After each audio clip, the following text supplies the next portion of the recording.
নহিমীয়া পুস্তকৰ ৪ৰ্থ অধ্যায়ৰ ৪ৰ্থ পদত আমি ইয়াত প্ৰাৰ্থনা দেখিবলৈ পাইছোঁ। হে আমাৰ ঈশ্বৰ, শুনা, কিয়নো আমি ঘৃণিত হৈছোঁ। সিহঁতৰ বিকৰ্থনা সিহঁতৰ মূৰত উলটি পৰক, আৰু সিহঁতক বন্দী হৈ লুট কৰি নিয়া বস্তুৰ নিচিনাকৈ বিদেশত থাকিবলৈ দিয়া। হে আমাৰ ঈশ্বৰ, শুনা। এইদৰে ইছৰাইলৰ প্ৰজা যিহুদীসকলে এটা সময়ত প্ৰাৰ্থনা কৰা নহিমীয়াৰ পুস্তকৰ ৪ অধ্যায়ৰ ৪ পদত লিখা হৈছে। এওঁলোকে কিয় এইদৰে প্ৰাৰ্থনা কৰিছিল? এওঁলোকে কেতিয়া এইদৰে প্ৰাৰ্থনা কৰিছিল?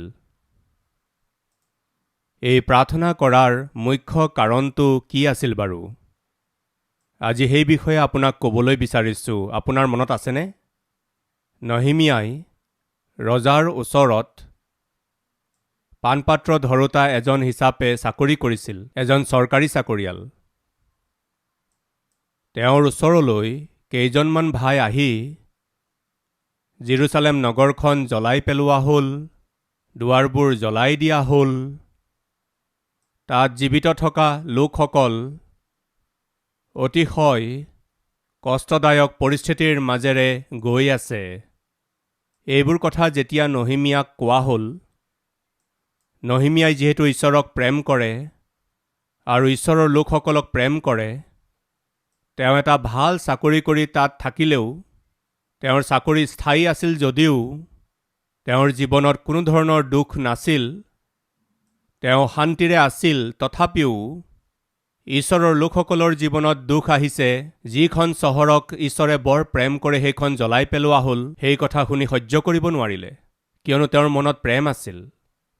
তেওঁ প্ৰেম কৰোঁতা আছিল কাৰণে মই আকৌ আপোনাক এবাৰ সোঁৱৰাই দিছোঁ, যিজন খ্ৰীষ্টত আছে তেওঁলোকৰ সকলো ব্যক্তিয়েই প্ৰেমেৰে জীৱন যাপন কৰে। কাৰণ বাইবেলে কয় যে ঈশ্বৰজন প্ৰেমময়।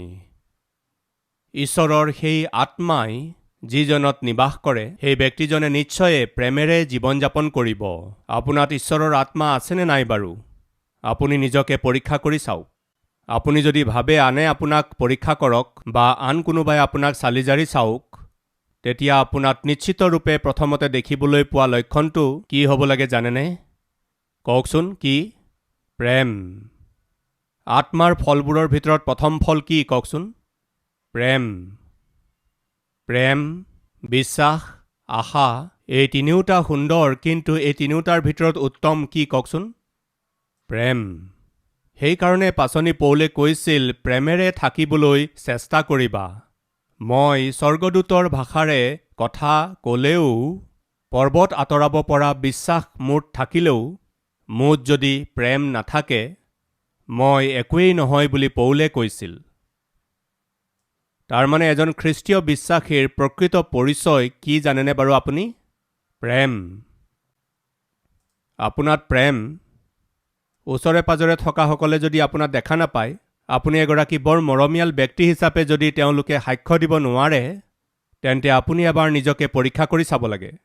আপুনি নিজকে খ্ৰীষ্টীয় লোক বুলি কয়, আপুনি আত্মা পোৱা ব্যক্তি বুলি যদি নিজৰ বিষয়ে কয়, মন পালতোৱা ব্যক্তি বুলি যদি আপুনি কয়, অভিষেক পোৱা ব্যক্তি বুলি যদি আপুনি কয়, ঈশ্বৰে মোক পৰিচৰ্যালৈ আমন্ত্ৰণ কৰিছে বুলি যদি আপুনি ভাবিছে, এইদৰে আপুনি জীৱনত যিয়েই নকওক, আপোনাৰ জীৱনৰ দ্বাৰা প্ৰেমক আপুনি যদি দেখুৱাব পৰা নাই, তেন্তে আপুনি এজন প্ৰেম কৰা ব্যক্তি।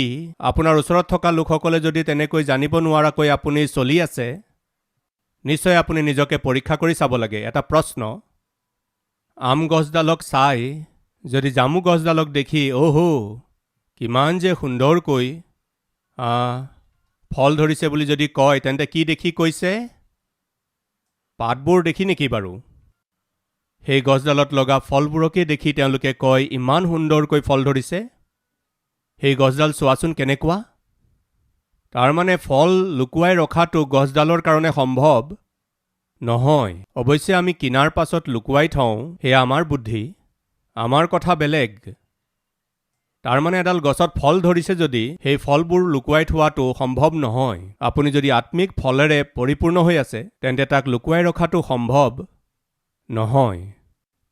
নহিমিয়া চৰকাৰী চাকৰিয়াল আছিল। এখন উত্তম স্থানত ৰজাৰ ওচৰত থাকি কৰা এটা চাকৰি আছিল। এটা ভাল উপাৰ্জনেৰে সৈতে আৰু শান্তিৰে সৈতে চলি থকা আত্মিক ব্যক্তি আছিল। কিন্তু জেৰুচালেম নগৰখন জ্বলাই দিওঁতে আৰু তাত থকা লোকসকল কষ্টত পৰোঁতে মইনো কি কৰিম এই বুলি তেওঁ নাভাবিলে। সেয়া হৈছে এজন আত্মিক ব্যক্তিৰ গুণ। তেওঁ মৰমীয়াল ব্যক্তিৰ কাৰণে কি কৰিলে? প্ৰাৰ্থনা কৰিলে। মৰমীয়াল ব্যক্তিৰ কাৰণে কি কৰিছিল? ক্ৰন্দন কৰিলে। মৰমীয়াল ব্যক্তিৰ কাৰণে কি কৰিছিল? খৰখেদাকৈ আহি গ'ল। এইদৰে খৰখেদাকৈ অহাৰ কাৰণটো কি বাৰু? জ্বলাই দিয়া হোৱা দুৱাৰবোৰ ধ্বংস কৰি পেলোৱা গড়বোৰ পুনৰাই নিৰ্মাণ কৰিব লাগে বুলি এটা ভাল চিন্তাৰে নহিমিয়া জেৰুচালেম নগৰখনলৈ আহিল। এইদৰে অহাৰ পাছত কি হৈছিল তাকেই আমি জানিবলৈ গৈ আছোঁ। তেওঁলোক সকলোৱে একেলগে মিলি এক মন এক আত্মা এক স্বৰেৰে সৈতে হে আমাৰ ঈশ্বৰ এই বুলি প্ৰাৰ্থনা কৰিলে। কাৰণ কি? কিয় এইদৰে সকলোৱে মিলি একেলগে প্ৰাৰ্থনা কৰিব লগা হ'ল? চাওঁ আহকচোন। নহিমিয়াৰ পুস্তক 4 অধ্যায়ৰ 1ম পদৰ পৰা। তাতে আমি যে গড় নিৰ্মাণ কৰিছোঁ তাক চনবল্লতে শুনি খং উঠি আৰু অতিশয় বেজাৰ পাই যিহুদীবিলাকক বিদ্ৰূপ কৰিলে আৰু নিজ ভাইবিলাকৰ আৰু চমৰীয়া সৈন্যদলৰ আগত ক'লে। নহিমিয়াৰ নেতৃত্বত ভাঙি পেলোৱা হোৱা জেৰুচালেম নগৰৰ গড়বোৰ আৰু চাৰিওফালৰ দুৱাৰ নিৰ্মাণ কৰাৰ প্ৰক্ৰিয়াত জ্বলাই দিয়া হোৱা দুৱাৰবোৰ পুনৰাই নিৰ্মাণ কৰাৰ প্ৰক্ৰিয়াত প্ৰয়াস কৰাৰ সিদ্ধান্ত লৈ কাম কৰিবলৈ আৰম্ভ কৰিলে। ধ্বংস কৰি পেলোৱা নগৰখন আকৌ গঢ় দি তুলিব লাগে। জ্বলাই পেলোৱা হোৱা দুৱাৰবোৰ আকৌ নিৰ্মাণ কৰিব লাগে। এটা সুন্দৰ সিদ্ধান্ত ল'লে। সেই সিদ্ধান্তটো হৈছে থিয় কৰাব লাগে। ভাঙি যোৱাবোৰক পৰি যোৱাবোৰক থিয় কৰাব লাগে। আজি আমাৰ মাজত কোনোবা আছে নেকি? পৰি যোৱা মোৰ আত্মিক জীৱনটোক থিয় কৰিবলৈ ইচ্ছা কৰিছোঁ। পৰি যোৱা মোৰ ব্যৱসায়টোক পুনৰাই থিয় কৰিবলৈ বিচাৰিছোঁ। পৰি যোৱা মোৰ পৰিচৰ্যা আৰু মণ্ডলীক থিয় কৰিবলৈ ইচ্ছা কৰিছোঁ। পৰি যোৱা মোৰ পৰিয়ালটোক পুনৰাই গঢ়ি তুলিবলৈ ইচ্ছা কৰিছোঁ। নষ্ট হৈ যোৱা মোৰ সাক্ষ্য, নষ্ট হৈ যোৱা প্ৰাৰ্থনাৰ জীৱনটোক, নষ্ট হৈ যোৱা পবিত্ৰতাক পুনৰাই নিৰ্মাণ কৰিব বিচাৰিছোঁ, পুনৰাই গঢ় দিব বিচাৰিছোঁ। এইদৰে ইচ্ছা কৰা লোক আমাৰ মাজত আছে নেকি বাৰু? তেন্তে আপুনি এটা বৰ ভাল সিদ্ধান্ত কৰিছে। সেইদিনা নহিমিয়া এই সকলোৰে কাৰণে এক আৰ্হি। এওঁলোক সকলোকে এখন ঠাইত গোট খুৱাই আহা আমি সকলোৱে পৰি যোৱাবোৰ আকৌ নিৰ্মাণ কৰোঁ। এইদৰে তেওঁলোকে সিদ্ধান্ত কৰিলে। হয়তো আপোনালোকৰ কিছুমানে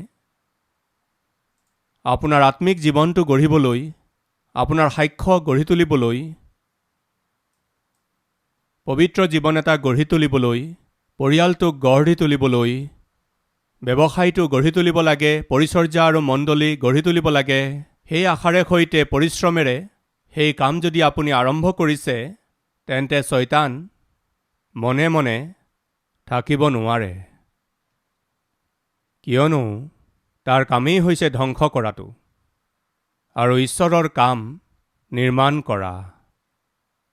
ঈশ্বৰৰ কাম হৈছে বচোৱা আৰু শয়তানৰ কাম হৈছে ধ্বংস কৰা। ঈশ্বৰৰ কাম হৈছে ওপৰলৈ তোলা, শয়তানৰ কাম হৈছে তললৈ পেলোৱা। ঈশ্বৰৰ কাম হৈছে জীৱন দিয়া আৰু শয়তানৰ কাম হৈছে মাৰি পেলোৱা। ঈশ্বৰৰ কাম হৈছে শক্তি দিয়া আৰু শয়তানৰ কাম হৈছে দুৰ্বল কৰা। ঈশ্বৰৰ কাম হৈছে স্বৰ্গলৈ নিয়া আৰু শয়তানৰ কাম নৰকলৈ টানি টানি লৈ যোৱা।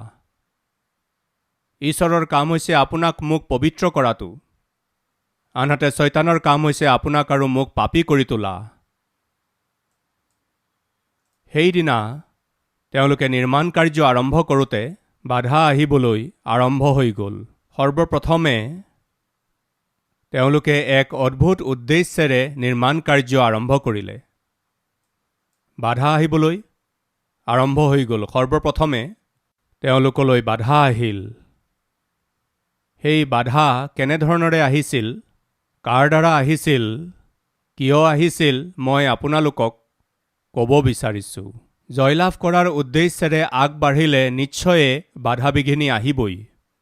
সৰ্বপ্ৰথমে আমি জানিব লাগে যে বাধাসমূহৰ কাৰণ কি, আৰু দ্বিতীয়তে বাধা অনা লোকসকল কোন, তৃতীয়তে বাধাসমূহৰ দৃষ্টিভংগী কি, চতুৰ্থতে বাধাসমূহৰ দ্বাৰা হ'ব পৰা বিপদসমূহ কি, বাধাসমূহৰ কাৰণ, বাধা বিঘিনি অনা লোকসকল, বাধা বিঘিনিৰ দৃষ্টিভংগী, বাধা বিঘিনিৰ পৰা আহিব পৰা বিপদ।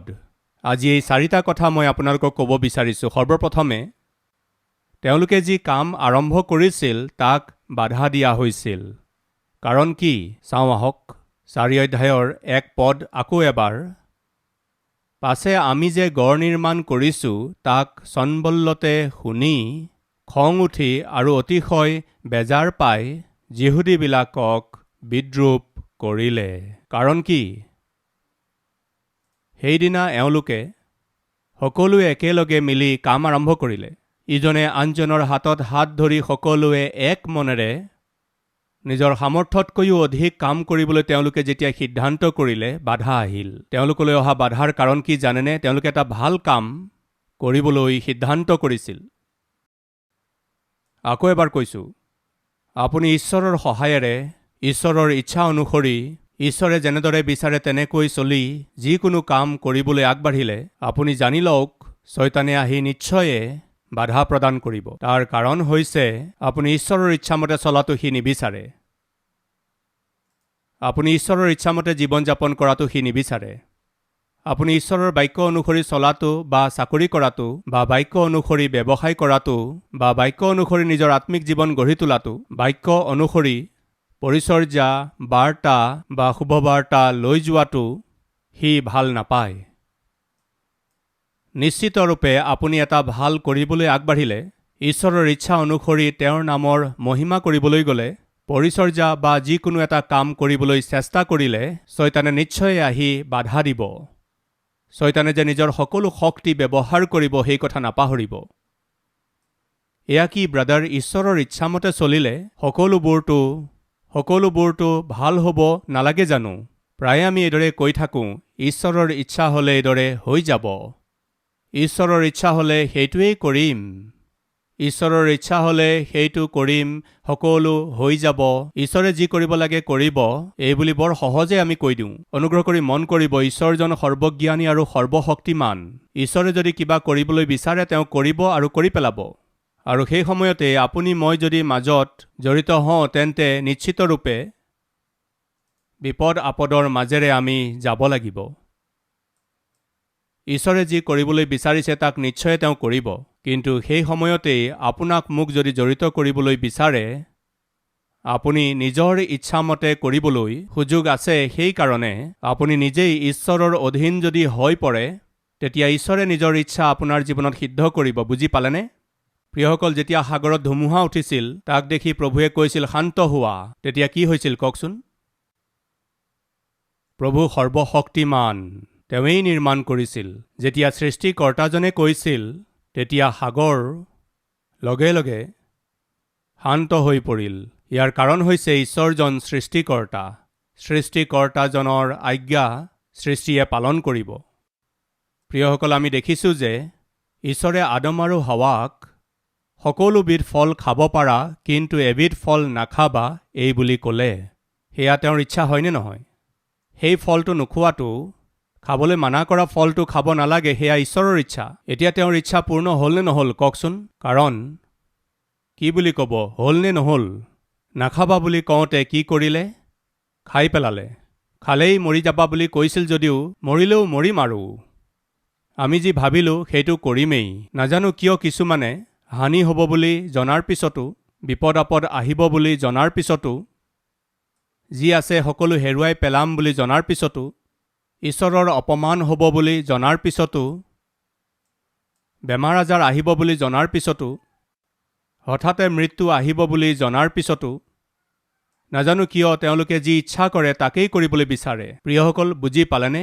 সেই ফলটো নোখোৱাটো ঈশ্বৰৰ ইচ্ছা আছিল, কিন্তু তেওঁলোকে ঈশ্বৰৰ বিৰোধ কৰি সেই ফলটো খাই পেলালে।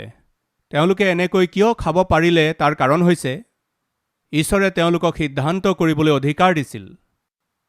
ঈশ্বৰে মানুহক যেতিয়া সৃষ্টি কৰিছিল তেতিয়া তেওঁলোকক ৰবটৰ নিচিনাকৈ বনোৱা নাছিল।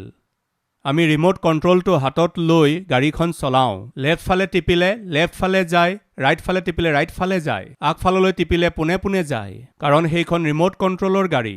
কিন্তু ঈশ্বৰে যেতিয়া মানুহক নিৰ্মাণ কৰিলে, তেওঁ নিজৰ হাতত ৰিম'ট কণ্ট্ৰল লৈ মানুহক পুতলাৰ নিচিনাকৈ বনাই খেলিবলৈ চেষ্টা নকৰিলে। মানুহক ঈশ্বৰে চিন্তা কৰাৰ শক্তি দিছিল আৰু সিদ্ধান্ত কৰিবলৈ সুযোগো দিছিল।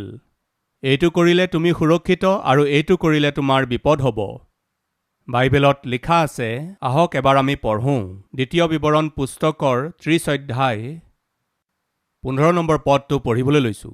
দ্বিতীয় বিৱৰণ পুস্তকৰ 30 অধ্যায় 15 পদ। চোৱা, মই আজি তোমাৰ আগত জীৱন আৰু মংগল, মৃত্যু আৰু অমংগল ৰাখিছোঁ।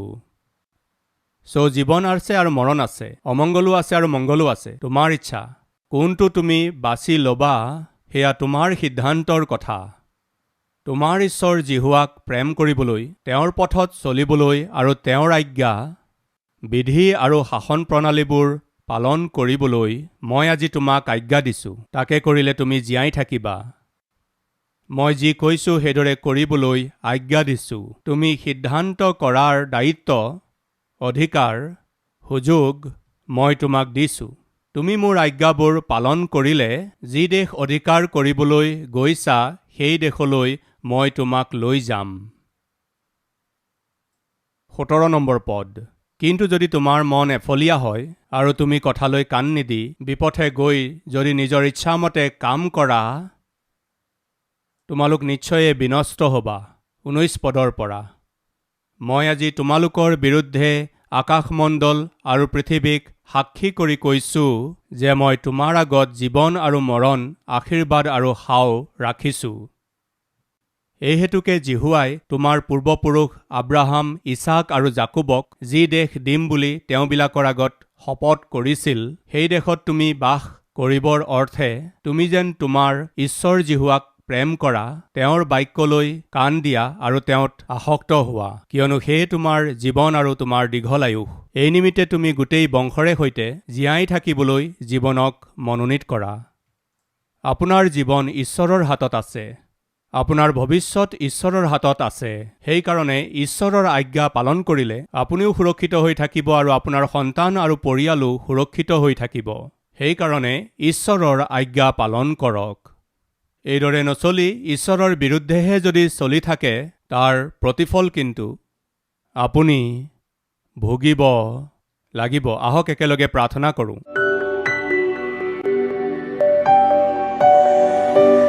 পিতৃ, আমি নিজকে আপোনাৰ ইচ্ছাত সমৰ্পণ কৰিছোঁ। আপোনাৰ ইচ্ছা আৰু আপোনাৰ উদ্দেশ্য আমাৰ জীৱনত, আমাৰ পৰিয়ালত, আমাৰ মণ্ডলীত, আমাৰ পৰিচৰ্যাত সিদ্ধ কৰক পিতৃ। আৰু একে সময়তে পিতৃ, নিৰাশ হৈ থকা লোকসকলক সাহস দিয়ক। দুৰ্বল হৃদয়ৰ লোকসকলক বলৱান কৰক পিতৃ। আশা হেৰুৱাই নিৰাশাত ডুব গৈ থকা প্ৰতিজনক থিয় কৰক পিতৃ।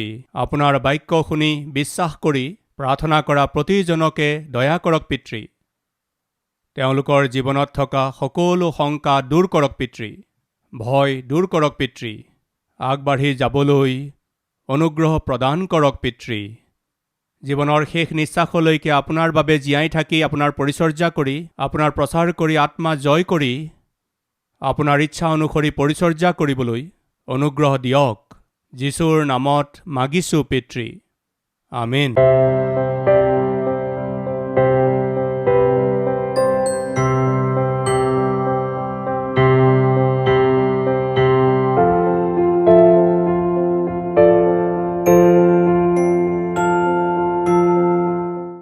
हमारा address Calvary, post box number 30, Kukatpally, Hyderabad 72।